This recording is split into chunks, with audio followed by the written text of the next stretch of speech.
Hey, what's cracking, everybody? Welcome back to Computer Games Hardware.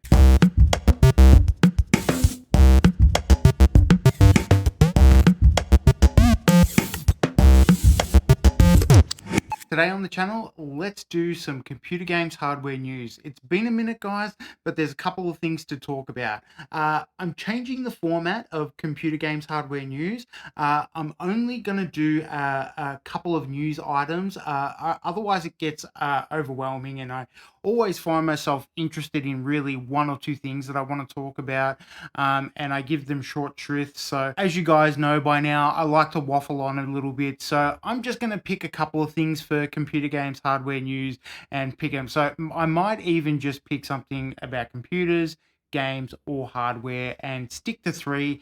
That's what I'm going to do today, and we'll see how that plays out. So, if you like the change, please let me know in the comments down below. And time to get subscribed because we've got plenty of good stuff coming on. I'm going to show you guys how to repair a Amazon Fire Stick remote. I got completely screwed by the algorithm watching YouTube videos telling me that I need to break my controller to get inside to it. And then I realized that I didn't have to. So watch out for that video. We've got some new game releases coming out in December, and we're doing a top 10 of the year. Don't forget to like, share, and subscribe, guys. All right, let's get stuck into the news. Let's talk about the Game Awards. So the nominations are in for the Game Awards, and it's going to be a huge December. The Game Awards is on December 7th at the Peacock Theatre in Los Angeles. It was a massive show last year. We've had some pretty massive games over the last couple of years, and this year is no different. So let's talk about the nominees for Game of the Year. So let's go through them. First up, we've got The Legend of Zelda, Tears of the Kingdom. We have Super Mario Brothers Wonder, Resident Evil 4 Remake, Marvel Spider-Man 2, Baldur's Gate 3, and Alan Wake 2.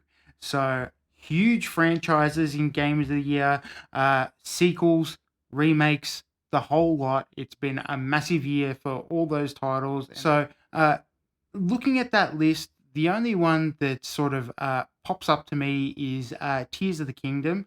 Now, I know that it was a massive smash hit and everyone loved that game. But I think it's already won.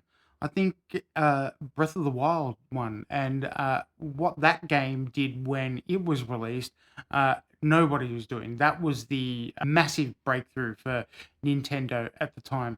Remembering that game came out on the Wii U. So that was a massive smash hit for the rest. So I think that while Tears of the Kingdom is an amazing game, I think that a lot of the same game mechanics and stuff like that in Tears of the Kingdom is thanks to Breath of the Wild. So Breath of the Wild walked so Tears of the Kingdom can run. So I would question that. I'm wondering if it just gets a nomination because it's the big Zelda game of the year, Super Mario Brothers Wonder. If you haven't seen our review on the channel, go check that out as well. We had a really great time with Super Mario Brothers. So as you can see, like for big open worlds, you've got Tears of the Kingdom. For good family fun, you got Super Mario Brothers Wonder. You got two entries in the survival horror thing with Resident Evil 4 Remake, Alan Wake 2, so many curveballs. It's just an awesome narrative. And what I think, it's nominated in a few other categories. So I think it's going to pick up the awards in other categories as a nod to, like, hey, you were pretty good, but probably not popular. And for stuff like writing and story and narrative and stuff like that. So that's where I probably see Alan Wake 2. Spider-Man 2, look, guys, I have to admit, it's my great shame. I haven't played Spider-Man 2 yet. I don't have a PS5.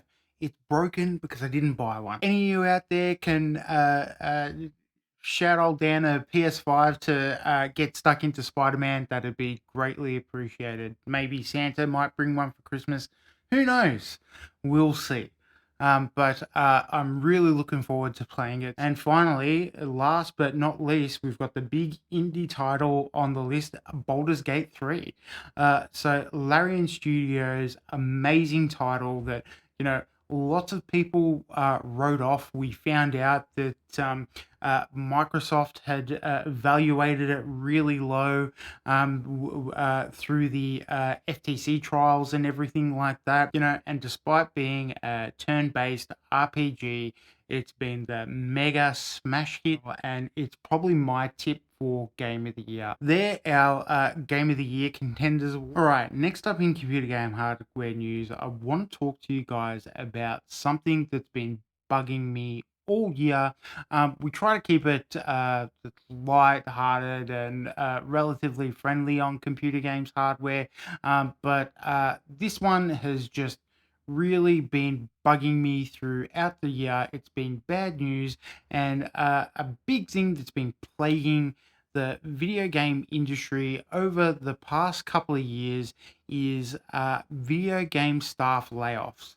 It's been a really terrible year for video game layoffs and staff losing their jobs, which I can't believe that the way that some of these companies have behaved. It's absolutely atrocious. The latest one, Embracer Group, have just had massive layoffs, and they're talking about how agonizing it is, but we know that it's the way forward. And it seems to be a similar thing throughout the video game industry. It's been a massive plague, particularly in a year that we've talked about that there's been so many amazing high quality games that have been released throughout the year that the people that have been developing these games have just been suffering throughout the years. So I just really want to take this opportunity to highlight that because it's been a tough year for some people in the industry that companies are profiting off their hard work and then laying them off throughout the year. Um, let's take a look at some of the layoffs that have happened throughout the year. Here are some of the biggest video game companies and the layoffs that they've had. The biggest one in September was Epic Games with 830 staff laid off. So that came after a bit of a downtrend in Fortnite and games like that. The news that the Epic Game Store was still not making a profit. So they had to do something about it, and they laid off, almost 900 of their staff. Next up, Electronic Arts with 775 layoffs. That happened at the start of the year in March 2023. Again, um, massive company EA, and okay, not performing as as expected. Some of their titles, particularly like FIFA and football games, not performing as expected, but that's because they're repackaging the same old shit and releasing it. It's just really, really disappointing. Unity, after the dismal performance of their CEO and some of the comments that he made, and the rebranding and the restructuring of their pricing tiers to developers, was absolutely disgraceful, and 600 people lost their jobs over all that stuff. So it's really shocking, and we've had a whole bunch of them. Ubisoft, one of the recent ones was Bungie, and they're all these guys are losing their jobs to games as a service. You had some big smash hits like Fortnite and a couple of other ones, but it's hardly been sustainable. It's clearly not working. It's clearly not what people want. People are turning away from that kind of stuff. Battle passes, games as a service, all this crap. The most egregious thing about this throughout the year, and what stood out to me, is the company messages that come out talking about employees being family, And while we know this was difficult, the core team that's left over has is the way forward. All these people who have been left without jobs in a year where game profits, the video game industry is just profiting off their hard work. There's got to be a better way to do this. It's really disappointing that in such an affluent year that people are losing their jobs so indiscriminately because of these gaming trends that are just based on profit. All right, and last but not least on CGHW news, a bit of hardware news. A couple of weeks ago, it was reported that to make way for the new Super Series of graphics cards, which is sort of going to act like the refresh for Nvidia's 40 series GPUs in lieu of the 5000 series that's reportedly coming in 2025. The next step, the refresh, is coming, and it looks like that the 4070 and 4080 will soon run out of production as early as December. So those cards will be soon running out of stock.